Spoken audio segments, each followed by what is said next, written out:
Hi, I'm Chris Wardlaw for CarGurus, and this is the 2022 Kia Carnival.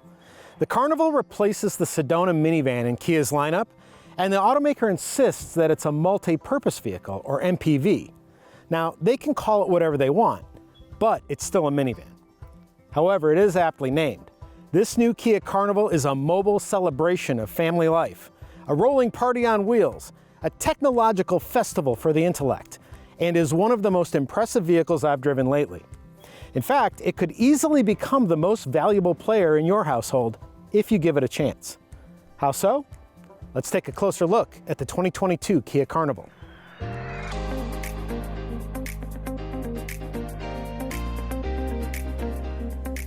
Kia keeps it simple with the Carnival, selling it in LX, EX, SX, and SX Prestige trim levels. Prices start at $32,100 and rise to $46,100. The only factory option is a seat package for the LX trim. Otherwise, you can add dealership-installed accessories. What you see here is the SX Prestige dipped in Kia's gorgeous new Astra Blue paint, which costs $495 extra.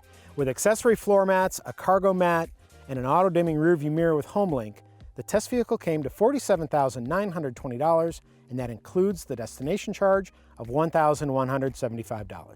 If you're wondering what the CarGurus recommended trim is, I'd say you should consider the Carnival EX at $37,600. It has the features you want the most without any of the frippery you can live without. But if you can afford the upgrade to SX or SX Prestige trim, you'll be rewarded with this distinctive grille, satin chrome trim all around, trendy black 19-inch wheels, and yes, fake skid plates on the front and rear bumpers. Overall, this is a good-looking vehicle, and aside from its slightly stubby hood and sliding side doors, you'd never guess that it competes with the typical dustbuster-style minivan. It gets attention too. I was sitting at a traffic light in the touristy section of Santa Barbara, California, and this guy was crossing the street with his wife and kids. He could not stop looking at this Carnival. The SUV vibe continues inside, where the dashboard, center console, and front seats make the Carnival look and feel like a typical crossover. Kia dresses the cabin with gloss black trim and polished chrome accents, and depending on the trim level, you get fake open pore wood or this textured metallic trim running the width of the dashboard. I prefer the metal, which matches what you see on the exterior roof panels. Only the LX trim has cloth seats. Get the LX seat package or choose the EX or SX models, and the Carnival is decked out with Kia's Syntex synthetic leather with a perforated pattern. For real leather, you want the SX Prestige. However, while it looks nice, it feels stiff instead of soft. Behind the front seats, the Carnival is more like a minivan than a crossover SUV, and that's a good thing. Now, since Kia says the Carnival is aimed at millennials, why don't you let Uncle Chris, who's had 4 daughters of his own, extol the virtues of the sliding side door when you are new to this whole parenting thing? When you have a baby or a toddler, travel includes lots of paraphernalia. A reverse-facing child seat, a diaper bag, a snack-filled backpack slung over your shoulder, a stroller of some kind. You get the idea. Oh, and plus, you're carrying your little bundle of joy too, and he or she just gets heavier with each passing week. If you buy an SUV to serve as your family vehicle, loading your little bundle of joy into the back seat is a royal pain in the you-know-what if any other vehicle is parked next to yours. An SUV's hinged rear doors force you to squeeze and twist and contort in ways that will come to haunt you later in life. With something like the Carnival, which has sliding rear side doors, this is not a problem, my friends. Loading children and all of the stuff that comes with them is easy peasy lemon squeezy. Open the rear liftgate, a hands-free task with the Carnival EX, SX, and SX Prestige, and you can just toss your stroller, bassinet, diaper bag, and snack backpack into the huge 40.2 cubic foot well behind the Carnival's third row seat. Or if you fold the third row seats down into that well, which you can easily do with one hand, the space behind the second row seats measures a massive 86.9 cubic feet. For comparison purposes, that's the same as what Kia's own Telluride SUV offers with all of its seats folded down. And if you remove the second row seats, the Carnival swallows 145.1 cubic feet of cargo, which is more than a Chevy Suburban. No, seriously. Removing them is relatively easy, though they are heavy. And I will tell you from personal experience that reinstalling them can be difficult if you fail to properly line things up. With SX Prestige trim, you cannot remove the second row seats, and there's good reason for that. This version of the Carnival comes with heated and ventilated VIP lounge seats that fully recline and include a power leg rest. So I'm going to go ahead and I'm going to demonstrate these VIP lounge seats that come in the SX Prestige. So the first thing you're going to want to do, if you're a taller guy like me, is you're going to want to use the button on the side of the front passenger seat to push that forward. Otherwise, you're not going to have very much room for your feet. Okay, then, not that one, this one. Move the seat into the middle of the vehicle, slide it all the way back. All right, next, there's some buttons here on the inbound side of the seat. And you want to use these to kind of maximize the recline.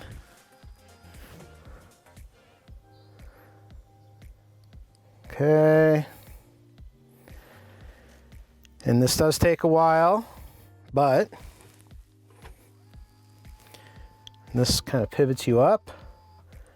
If the van was running right now, I could open up that sunroof. And if I had my smartphone set up and paired to the infotainment system back here, I could stream Netflix. Although sitting like this would hurt my neck after a while, so instead, just take a nap. Oh, and these seats are heated and ventilated too. The dual screen infotainment system in the SX Prestige can wirelessly connect to an Apple or Android device, allowing you to stream YouTube, Netflix, and all manner of entertainment using your smartphone's data plan. Or you can use the HDMI connection and the handy power outlet to hook up a video game console. Indeed, with no more than a glance at the Carnival SX Prestige's interior, it is clear that there's no shortage of technology aboard this kid hauler. I mean, take a look at the manual for the infotainment system alone. And this is the quick reference guide. Yikes. The good news is that for the most part, all of the tech aboard the Carnival is going to be intuitive to this vehicle's target audience. You swipe and scroll your way through menus and functions, choosing and adjusting your preferences for a wide range of vehicle settings. The voice recognition technology works reasonably well. Find the nearest coffee shop. Please say the line number. Even if it's not as conversational as what you might be used to with a home smart speaker or your smartphone's digital assistant. Kia's UVO Link telematics technology offers a range of useful services, and the Carnival is even compatible with Amazon Alexa and Google Assistant, which allows you to use features like remote engine starting from inside your home without using your UVO Link smartphone app. Believe it or not though, there are a couple of things missing here. First, with this terrific 12.3-inch infotainment screen, you need to connect your smartphone using a cable. Only the standard 8-inch infotainment system in the LX offers wireless connectivity. Second, Kia still doesn't offer a Wi-Fi hotspot for the Carnival. While UVO Link uses an internal modem, your internet connection runs on your smartphone's data plan. But a Kia spokesperson told us that Wi-Fi is coming soon. Moving on, there's a ton of safety technology baked into the Carnival. The base LX trim includes everything you need on this front, while EX trim adds highway driving assist, which is a level 2 driving aid paired with adaptive cruise control with stop and go capability and lane centering assistance. Kia's blind view monitoring system is exclusive to the SX Prestige. Cameras are everywhere too. Depending on the trim level, you've got a forward view camera, a reversing camera, a top-down surround view camera, and a camera for refereeing second-row family squabbles. While it's true that you buy a vehicle like this for its utility, safety, and practicality, know that the 2022 Kia Carnival is good to drive. It's built on the same new robust platform that forms the basis for the Kia K5 sedan and Kia Sorento SUV, and from behind the wheel, it feels taut and athletic. Every Carnival comes with a 290 horsepower, 3.5-liter V6 engine, an 8-speed automatic transmission, and front-wheel drive. Kia says it is studying whether or not to offer all-wheel drive, which seems like a no-brainer to me, especially since Chrysler and Toyota offer it. Kia might also wish to consider making a more efficient drivetrain available, given that its youthful target audience might want, at a minimum, a hybrid option like Toyota provides in the Sienna, or a plug-in hybrid electric alternative like Chrysler offers in the Pacifica. With the Carnival's robust V6, I averaged 21.7 miles per gallon on my testing loop, just a little less than the EPA's 22 mile per gallon estimate for combined driving. Now, to be fair to the Carnival, that result included plenty of idling while I futzed with all of the onboard tech and took photos of the vehicle. You'd probably see a higher number. From the driver's seat, the Carnival feels like a crossover SUV. The dashboard, the controls, and the center console give you this sensation, as well as the view over the hood. The 3.5-liter V6 provides smooth and effortless acceleration, and is well matched to the 8-speed automatic transmission. If you're wondering, the maximum tow rating is 3,500 pounds. 4 driving modes alter the Carnival's powertrain behavior, and they include normal, eco, sport, and smart. In all but sport mode, the 8-speed automatic sometimes displays a momentary reluctance to downshift when you lift off of the brake pedal and step on the accelerator while you're rounding a corner or a curve. This is most noticeable when you're driving up a hill, but switching to sport mode solves the problem. For this type of a vehicle, the handling impresses. The Carnival has a flat cornering stance, and the 235/55 Continental tires don't howl if you drive with enthusiasm. The steering is agreeable and even delivers some road feel, and the brake pedal is quite a delight to use. The ride quality is a mixed bag. The Carnival feels firm and connected to the pavement, which gives the driver confidence, but depending on the surface, it can also display more vertical bounce and lateral wobble than you might want. Perhaps with a load of passengers and cargo, it would settle down a bit.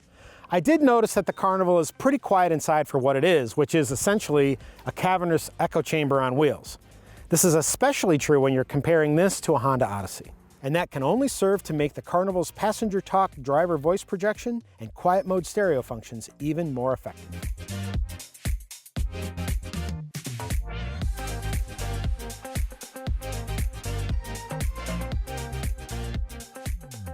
Look, I get it. You want an SUV because you think it's going to make you look young, attractive, and full of vibrant energy, like you were before you launched your career, settled down, started a family, and effectively quit sleeping. It is tough to let that go. But there's plenty to be said for comfort and making your life easy.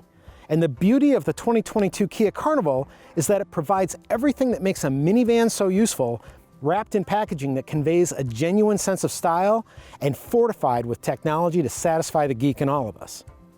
Be sure to read my full review of the new Carnival at CarGurus, and if you found this video helpful, don't forget to subscribe to our YouTube channel. For all of us here at CarGurus, thank you very much for watching.